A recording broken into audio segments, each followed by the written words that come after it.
Good evening, my friends. So, you want to learn to speak and understand English. You have had a long day. You are tired. Lay down in your bed, close your heavy eyes, and let's listen to a story while we slowly fall into the arms of the English language. Belief and unbelief. There are some doubters even in the Western villages. One woman told me last Christmas that she did not believe either in hell or in ghosts. Hell, she thought, was merely an invention got up by the priests to keep people good, and ghosts would not be permitted, she held, to go traipsing about the earth at their own free will. But there are fairies, she added, and little leprechauns and water horses and fallen angels.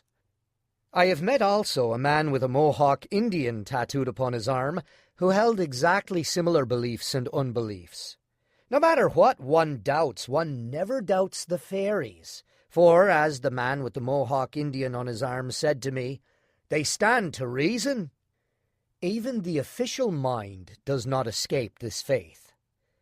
A little girl who was at service in the village of Grange, close under the seaward slopes of Benbulben, suddenly disappeared one night about 3 years ago.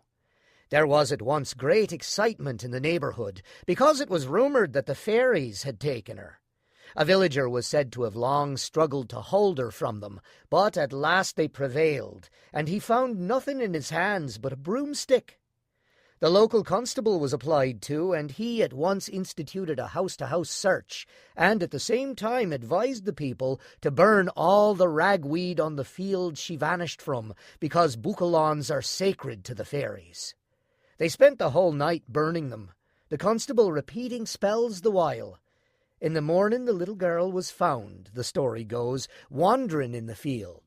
She said the fairies had taken her away a great distance, riding on a fairy horse. At last she saw a big river, and the man who had tried to keep her from being carried off was drifting down it, such are the topsy-turvydoms of fairy glamour, in a cockle shell. On the way her companions had mentioned the names of several people who were about to die shortly in the village. Perhaps the constable was right. It is better, doubtless, to believe much unreason and a little truth than to deny for denial's sake truth and unreason alike. For when we do this, we have not even a rush candle to guide our steps, not even a poor south to dance before us on the marsh, and must needs fumble our way into the great emptiness where dwell the misshapen duels. And after all, can we come to so great evil if we keep a little fire in our hearths and in our souls, and welcome with open hand whatever of excellence come to warm itself, whether it be man or phantom, and do not say too fiercely, even to the duels themselves, "Be ye gone"? When all is said and done, how do we not know but that our own unreason may be better than another's truth? For it has been warmed on our hearths and in our souls, and is ready for the wild bees of truth to hive in it and make their sweet honey. Come into the world again, wild bees, wild bees. A visionary. A young man came to see me at my lodgings the other night, and began to talk of the making of the earth and the heavens, and much else. I questioned him about his life and his doings. He had written many poems and painted many mystical designs since we met last, but latterly had neither written nor painted, for his whole heart was set upon making his mind strong, vigorous, and calm, and the emotional life of the artist was bad for him, he feared. He recited his poems readily, however. He had them all in his memory. Some, indeed, had never been written down. They, with their wild music as of winds blowing in the reeds, seemed to me the very inmost voice of Celtic sadness and of Celtic longing for infinite things the world has never seen. Suddenly it seemed to me that he was peering about him a little eagerly. "Do you see anything?" I said. "A shining winged woman covered by her long hair is standing near the doorway," he answered, or some such words. Is it the influence of some living person who thinks of us, and whose thoughts appear to us in that symbolic form? I said, for I am well instructed in the ways of the visionaries and in the fashion of their speech. No, he replied, for if it were the thoughts of a person who is alive, I should feel the living influence in my living body, and my heart would beat and my breath would fail. It is a spirit. It is someone who is dead or who has never lived. I asked what he was doing and found he was clerk in a large shop. His pleasure, however, was to wander about the hills, talking to half-mad and visionary peasants, or to persuade queer and conscience-stricken persons to deliver up the keepings of their troubles into his care. Another night, when I was with him in his own lodging, more than one turned up to talk over their beliefs and disbeliefs, and sun them up, as it were, in the subtle light of his mind. Sometimes visions come to him as he talks with them, and he is rumoured to have told divers people true matters of their past days and distant friends, and left them hushed with dread of their strange teacher, who seems scarce more than a boy, and is so much more subtle than the oldest among them. The poetry he recited me was full of his nature and his visions. Sometimes it told of other lives he believes himself to have lived in other centuries, sometimes of people he had talked to, revealing them to their own minds. I told him I would write an article upon him and it, and was told in turn that I might do so if I did not mention his name, for he wished to be always unknown, obscure, impersonal. Next day a bundle of his poems arrived, and with them a note in these words: "Here are copies of verses you said you liked. I do not think I could ever write or paint any more. I prepare myself for a cycle of other activities in some other life. I will make rigid my roots and branches. It is not now my turn to burst into leaves and flowers." The poems were all endeavours to capture some high, impalpable mood in a net of obscure images.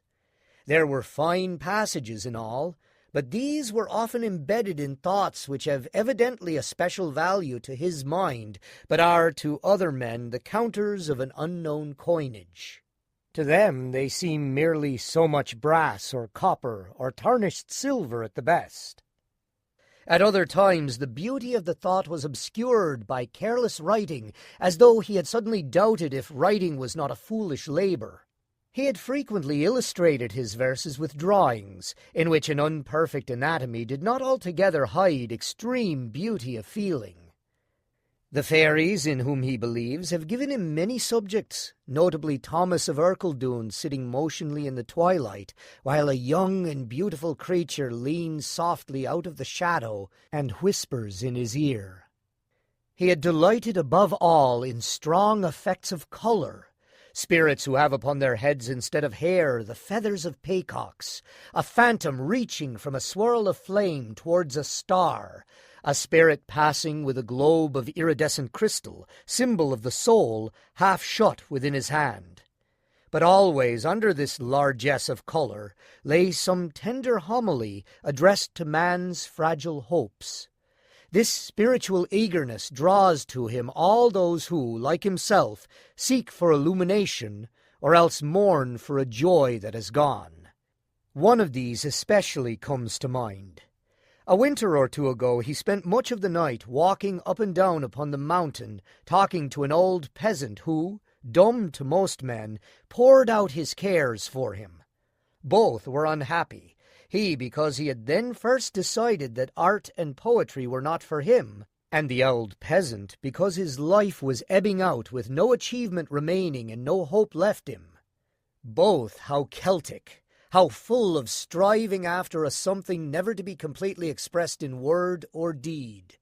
The peasant was wandering in his mind with prolonged sorrow. Once he burst out with, "God possesses the heavens, God possesses the heavens, but he covets the world." And once he lamented that his old neighbours were gone, and that all had forgotten him. They used to draw a chair to the fire for him in every cabin, and now they said, "Who is that old fellow there?" "The fret is over me," he repeated, And then he went on to talk once more of God and heaven. More than once also he said, waving his arms toward the mountain, "Only myself knows what happened under the thorn tree 40 years ago." And as he said it, the tears upon his face glistened in the moonlight. This old man always rises before me when I think of the young man. Both seek, one in wandering sentences, the other in symbolic pictures and subtle allegoric poetry, to express a something that lies beyond the range of expression. And both, if the young man will forgive me, have within them the vast and vague extravagance that lies at the bottom of the Celtic heart. The peasant visionaries that are, the landlord duelists that were, and the whole hurly-burly of legends. Cuchulainn fighting the sea for 2 days until the waves pass over him and he dies. Celta storming the palace of the gods.